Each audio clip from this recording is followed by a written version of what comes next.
Hello everyone, the trips of ইন্ডিয়ানের নতুন ব্লগে আপনাদের সকলকে স্বাগতম। আমরা যখন রোজকার ব্যস্ত জীবনে হাঁপিয়ে উঠি তখন একটা শান্ত প্রকৃতির ছোঁয়ার খুব প্রয়োজন মনে হয়। তাই এবারে দোলের ছুটিতে আমাদের গন্তব্য ছিল পলাশে রাঙা পুরুলিয়া, আর ঠিকানা ছিল এই মালগুড়ি রিসর্ট। বাঘমুন্ডি এলাকায় মাঠাবুড়ো পাহাড়ের পাদদেশে এই রিসর্ট। চলুন এই পুরো প্রপার্টিটারই একটা ট্যুর করে নেওয়া যাক। মেন গেট থেকে ঢুকলেই একদম গেটের পাশেই দেখতে পাবেন একটা সুন্দর পলাশ গাছ।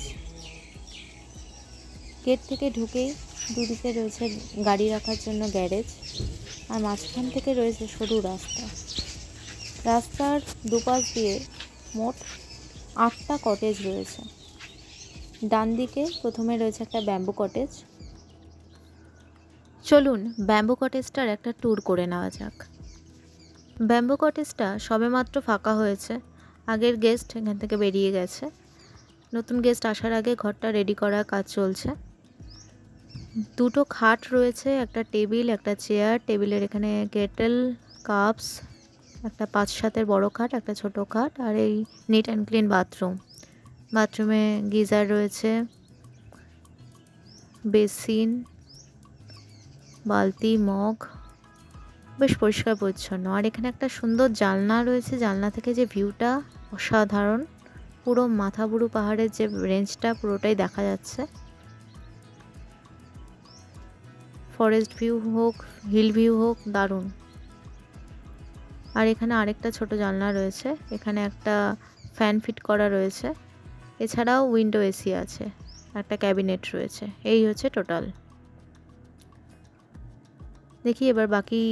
এখান থেকে বেরিয়ে ঠিক এর উল্টো দিকে রয়েছে দুটো এমনি কংক্রিটের দুটো আলাদা সেপারেট রুম। ব্যাম্বু কটেজের ঠিক পাশে রয়েছে একটা টেন্ট। টেন্টটা যেহেতু অকুপাইড ছিল, দুটো টেন্টই পরপর অকুপাইড ছিল, তাই টেন্টের রুম ট্যুর আমরা করতে পারিনি। টেন্টে মেনলি দুটো মেন ডিফারেন্স যেটা রয়েছে সেটা হচ্ছে টেন্টে একটাই খাট 5-7-এর। আরেকটা ডিফারেন্স হচ্ছে টেন্টে কোনো এসির ফ্যাসিলিটি নেই। এবার এসে আমরা যেটা ছিলাম, ঢুকেই যে দুটো কটেজ রয়েছে তার মধ্যে একটায়, এটায় আমরা ছিলাম। এটা রুম ট্যুরটা একটু দেখিয়ে দিই। বাইরে একটা সুন্দর বারান্দা, বারান্দাটা অসাধারণ। এই যে ভিউটা, ওদিকের ব্যাম্বু কটেজটা দেখা যাচ্ছে, তার পেছনে পুরো পাহাড়টা, অসাধারণ অসাধারণ একটা ভিউ। জাস্ট রুমের ব্যালকনিতে কেন, রুমের ভেতর থেকেও দেখা যাবে। অসাধারণ একটা ভিউ। চলুন রুমের ভেতরটা একটু দেখিয়ে দিই। আমাদের এই রুমটার ক্যাটাগরি হলো হিল ভিউ ফ্যামিলি রুম। রুমে ঢুকতেই ডান দিকে রয়েছে একটা 5-7-এর খাট, খাটের পাশে একটা জানলা, এদিকে একটা টেবিল, টেবিলের দুপাশে দুটো চেয়ার, একটা ওয়ার্ডরোব রয়েছে। এছাড়া দরজার সোজাসুজি রয়েছে একটা ছোট বেড 3-6-এর। এখানে একটা টি টেবিল, একটা ইলেকট্রিক কেটেল। সব মিলিয়ে রুমটা বেশ স্পেসিয়াস। এছাড়া এবার বাথরুমটা একটু দেখিয়ে দিই। বাথরুমটা বেশ ভালোই পরিষ্কার পরিচ্ছন্ন। বাথরুমে গিজারের ব্যবস্থাও রয়েছে। ওভারঅল খুব সুন্দর একটা রুম। এসির প্রভিশন রয়েছে, এছাড়াও রয়েছে একটা ওয়াল ফ্যান। আর সব থেকে সুন্দর হচ্ছে এই দরজা থেকে বেরিয়ে এই যে ভিউটা, উফ! ঘর থেকে এই যে ভিউটা, বেড সাইডে একটা বড় জানলা রয়েছে কাচের, জানলা থেকে ভিউটাও আপনাদের দেখিয়ে দিই। আমাদের এই রুমটার ভাড়া পড়েছিল 2500 টাকা, ক্যাপাসিটি 4 জনের, যদিও আমরা 2 জনই ছিলাম। ব্যাম্বু কটেজ যেটা আপনাদের দেখালাম ওর ভাড়াও কিন্তু সেম, অ্যামেনিটিসগুলোও সেম, 2500 টাকাই ভাড়া। আর যে টেন্টগুলো দেখালাম ওর ভাড়া হচ্ছে 2000 টাকা। উফ! জানলার বাইরের এই যে ভিউটা, কি অসাধারণ, অপূর্ব।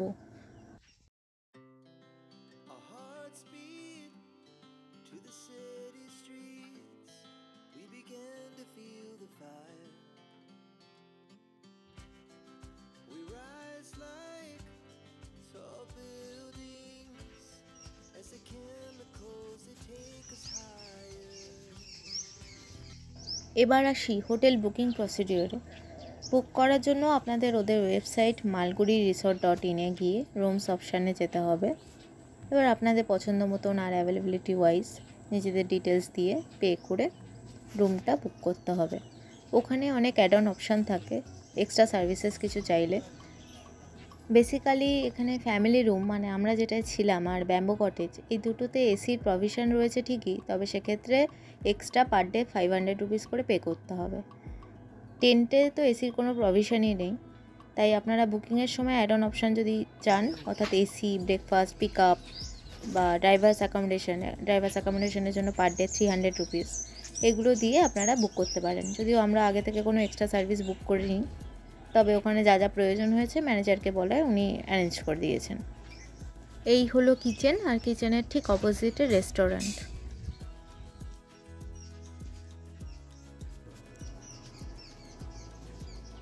রেস্টুরেন্টটা এখানে খুবই সুন্দর লেগেছে আমার। রেস্টুরেন্টের টোটাল অ্যাম্বিয়েন্সটা, ওখানকার মানে লোকেশনটার যে পুরো ভিউটা দেখা যায় ওখানে গ্লাসটার মধ্যে দিয়ে, ভীষণ সুন্দর, নিট অ্যান্ড ক্লিন। ওখানে এমনি কুলার, ফ্যান সব রকম প্রভিশনই রয়েছে। ইন্টেরিয়ারটাও ভালো, বেশ মোটামুটি ছিমছাম। আর সবথেকে ভালো হচ্ছে এখানকার ম্যানেজারের যে ব্যবহার, উনি যথেষ্ট এফিশিয়েন্ট। ওনাকে যখন যেটা বলা হয়েছে আমাদের টাইম মতো, মানে আমরা বারবার সাইট সিইংয়ে বেরোচ্ছি বা এদিক সেদিক যাচ্ছি, আমাদের সুবিধা মতো উনি সবসময় কোঅপারেট করেছেন। খাবার দাবার যখন যা বলেছি অ্যারেঞ্জ করে দিয়েছেন।